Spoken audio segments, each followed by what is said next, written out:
அன்பிற்கினிய சகோதர சகோதரிகளே, அல்லாஹ்வுடைய தூதர் ஸல்லல்லாஹு அலைஹி வஸல்லம் அவங்களிடத்துல ஒரு நாள் ஏழையான மக்கள் கொஞ்சம் பேர் வர்றாங்க. வந்து ரசூலுல்லாஹ் இடத்துல உட்கார்ந்து, யா ரசூலல்லாஹ், வசதியும் செல்வச் செழிப்பும் இருக்கக்கூடிய மக்கள் சொர்க்கத்தினுடைய இன்பங்களையும் இறைவனிடத்திலிருந்து கிடைக்கக்கூடிய மாபெரும் தகுதிகளையும் தட்டி கொண்டு போயிடுறாங்க, எடுத்துக்கிட்டு போயிடுறாங்க அப்படின்னு சொல்லி ஆதங்கப்படுகிறார்கள். ரசூலுல்லாஹி ஸல்லல்லாஹு அலைஹி வஸல்லம் அவங்க கேட்குறாங்க, அது எப்படி அவங்க மட்டும் எடுத்துக்கிட்டு போக முடியும்னு ரசூலுல்லாஹி ஸல்லல்லாஹு அலைஹி வஸல்லம் அவர்கள் நபித்தோழர்கள் ஏழையான மக்களிடம் கேட்கிறார்கள். அப்ப அந்த ஏழை சஹாபாக்கள் சொல்கிறார்கள், யா ரசூலல்லாஹ், நாங்க தொழுவதை போன்றே அவர்களும் தொழுது விடுகிறார்கள், எனவே எங்களுக்கு கிடைக்கிற நன்மை அவங்களுக்கும் கிடைச்சது.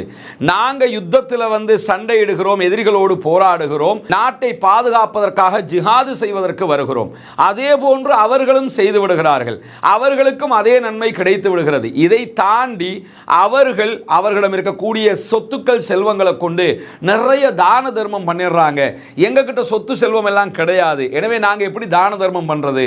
அதனால தான் அவங்க சொர்க்கத்துக்கு முந்திடுறாங்க, நாங்க பிந்திடுறோம்னு சொல்லி கவலைப்படுகிறோம் என்று அல்லாஹ்வுடைய தூதர் ஸல்லல்லாஹு அலைஹி வஸல்லம் அவர்களிடத்தில் ஆதங்கப்பட்டு கவலைப்பட்டு சஹாபாக்கள் சொல்லும்போது அல்லாஹ்வுடைய தூதர் ஸல்லல்லாஹு அலைஹி வஸல்லம் அவங்க சொல்றாங்க, நான் உங்களுக்கு ஒரு விஷயத்தை சொல்லி தர்றேன், அதை நீங்க ஃபாலோ அப் பண்ணிக்கிட்டு வந்தீங்கன்னா உங்களுக்கு முன்னாடி போறவங்களை நீங்க போய் பிடிச்சிடலாம், உங்களுக்கு பின்னாடி வர்றவங்களை முந்த விடாமல் தடுத்துடலாம், அதை செஞ்சு வர்றீங்களான்னு கேட்குறாங்க. ஆமாம் யா ரசூலல்லாஹ், எங்களுக்கு கற்றுத்தாங்க, நாங்கள் செய்கிறோம் அப்படின்னு சொல்லி சஹாபாக்கள் சொல்லும்போது அல்லாஹ்வுடைய தூதர் ஸல்லல்லாஹு அலைஹி வஸல்லம் அவர்கள் சொல்லுகிறார்கள், நீங்கள் ஒவ்வொரு தொழுகைகளுக்கு பிறகும் 10 தடவை சுபஹானல்லாஹ், அல்லாஹு தூய்மையானவன் என்று சொல்லுங்கள். அதே போன்று 10 தடவை அல்ஹம்துலில்லாஹ், எல்லா புகழும் இறைவனுக்கே என்று சொல்லுங்கள். அதே போன்று 10 தடவை அல்லாஹு அக்பர், அல்லாஹு தாலா மிக பெரியவன் என்கிற வார்த்தையை சொல்லுங்கள். இப்படி அல்லாஹு அக்பர் 10 தடவை, சுபஹானல்லாஹ் 10 தடவை, அல்ஹம்துலில்லாஹ் 10 தடவை சொல்லுங்க.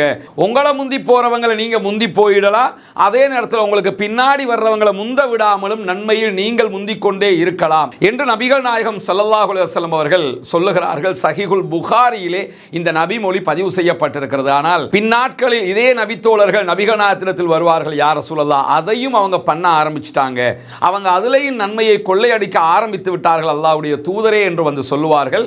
ஆனால் நம்ம ஏற்கனவே பார்த்த நபி மொழியிலேயே ரசூலுல்லாஹ் மிக தெளிவான ஒரு செய்தியை சஹாபாக்களுக்கு சொல்லித்தான் கொடுப்பார்கள். அது என்ன செய்தி என்று சொன்னால், நான் இப்போ உங்களுக்கு சொல்லித்தர்ற மாதிரியே வேறு யாரும் செய்தாலே ஒழிய உங்களை யாரும் முந்த முடியாது, செஞ்சிட்டாங்கன்னா அவங்க முந்திருவாங்க என்று சொல்லித்தான் கொடுப்பார்கள். எனவே நன்மையில் ஏழை சஹாபாக்கள் போட்டி போடுவதற்கு வந்தார்கள். அதற்கு ரசூலுல்லாஹ் வழிமுறைகளை சொல்லிக் கொடுக்கிறார்கள். அது ஏழைகள் மாத்திரம் சொல்ல வேண்டிய பிரார்த்தனை கிடையாது, அனைவரும் சொல்ல முடியுமான பிரார்த்தனை, சொல்ல வேண்டிய பிரார்த்தனை என்பதையும் அல்லாஹ்வுடைய தூதர் ஸல்லல்லாஹு அலைஹி வஸல்லம் அவர்கள் அற்புதமாக கற்றுத் தந்திருக்கிறார்கள். இந்த பிரார்த்தனையையும் ஒவ்வொரு தொழுகைக்கு பிறகும் நாம் சொல்லி வருகிற போது இம்மையிலும் மறுமையிலும் மிகப்பெரிய அளப்பரிய பாக்கியங்களை நாம் பெற்றுக்கொள்ள முடியும்.